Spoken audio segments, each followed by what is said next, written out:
Stranger Things. Just wait until Netflix goes all in on boxing. My wife and I were just finishing up the second season of the Netflix rom-com series Nobody Wants This last week when my boxing fan friend David Kushin, co-star of a couple of recent pay-per-view Running Diary columns, sent me a DM.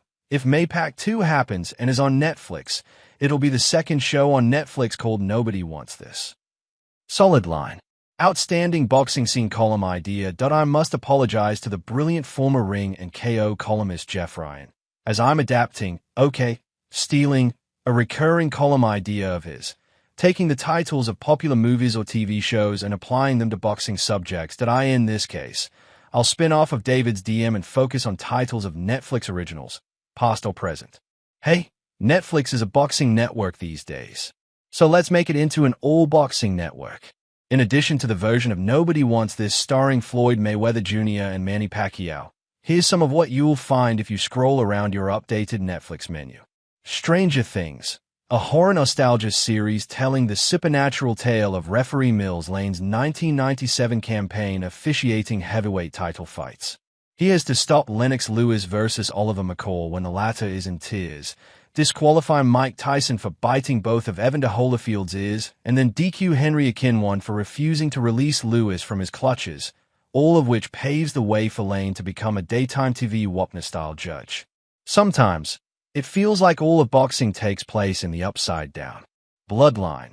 No, it's not about the great Spinks, Mayweather, or Marquez fighting families. This is a dramatic retelling of the first Sebastian Fundora-Tim Tszyu clash, told from the perspective of Tszyu's cutman, Bridgerton, the inside story of the WBC's attempt to create a new weight class for boxers weighing 2,224 pounds or less. Is it cake? A look inside Buster Douglas training camp for the Holyfield fight. The content is compelling at first, but it eventually becomes predictable.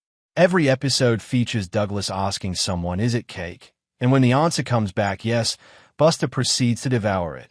House of Guinness, a fictional story about a man who lived near the Vegas Strip in 2007 when Ricky Hatton fought Mayweather and was kind enough to open up his stocked refrigerator to throngs of thirsty Brits after the MGM Grand ran out of beer. Three-Body Problem, an examination of all the damage the sanctioning groups did to boxing's reputation and popularity, though the series ends abruptly in 1988, when the WBO is formed and boxing develops a full-body problem. 7 Seconds, a series about the July 2020 Cineasa Estrada Miranda Adkins fight. The show did not get picked up for a second season, or second episode, or second minute. Bad Influencer. This one is very meta. It's on Netflix and also about Netflix, a streaming service that only took a chance on boxing because a social media influencer, I still can't believe that's a job title, decided to fight a 58-year-old ex-champ, leading all of boxing to lose its collective mind, with fighters from lightweight to heavyweight, active or retired, seeking to fight that influencer, while real fights, the kind in which two prime fighters who are actually the same size square off, go nearly extinct. Forever, the incredible true story of the wait for the Saul Canelo Alvarez-Sergey Kovalev fight to start. A Man on the Inside. A touching Mike Skerr comedy about an aging Henry Armstrong teaching fellow senior community residents about his fighting style. Outer Banks.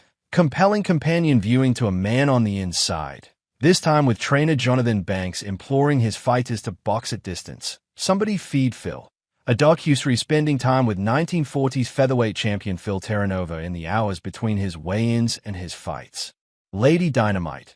Mike Tyson as you've never seen him before, starring in a modern update on Bosom Buddies. Tiger King. Another show centered around Tyson. This one a reimagining of the horror of sci-fi classic The Fly. Iron Mike invents a teleportation pod and puts both his favorite pet and his least favorite former promoter inside, causing them to fuse into one being. The image on the thumbnail of a tiger with Don King's hair is all it takes to make this show a massive hit.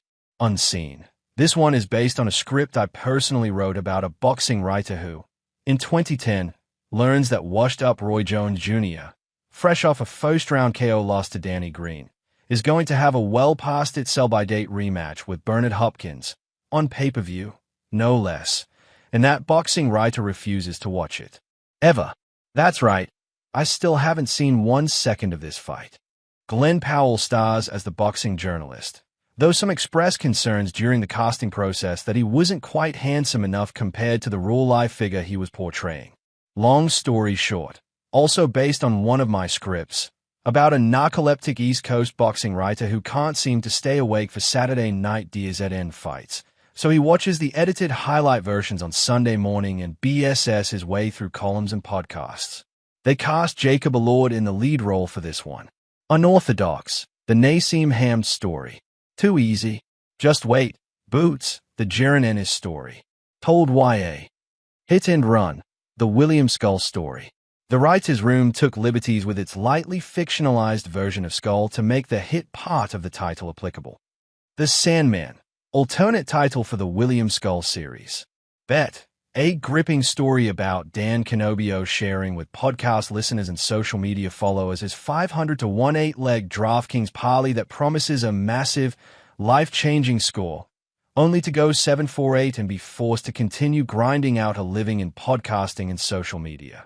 The Four Seasons, a totally unrealistic fantasy story about a modern-day professional boxer who fights in the winter, spring, summer, and fall, all in the same year.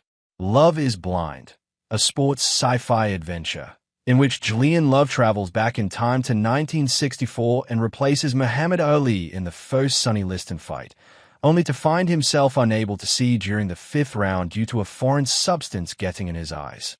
Virgin River, the heartbreaking tale of an aging boxing writer who continues, well into his adult life, to live in his mother's basement.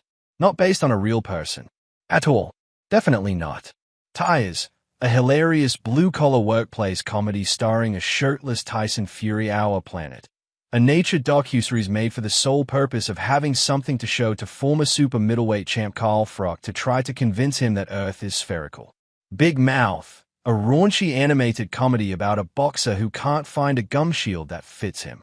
The Queen's Gambit, having run out of halfway viable opponents to face at 154, 160, 168, and 175 pounds in boxing, and feeling like she's gone as far as she could in MMA, a bald Claressa Shield decides to try her hand at chess. Baby Reindew, the disturbing tale of Zab Judah trying to walk after Kostiutseu lands a right hand on his chin. Quarterback, a documentary series following the minutiae of DAZN raising its prices without warning, one customer accidentally being undercharged by 25 cents and the DAZN legal team going scorched earth to recover that missing money. Orange is the New Black, showing signs of losing his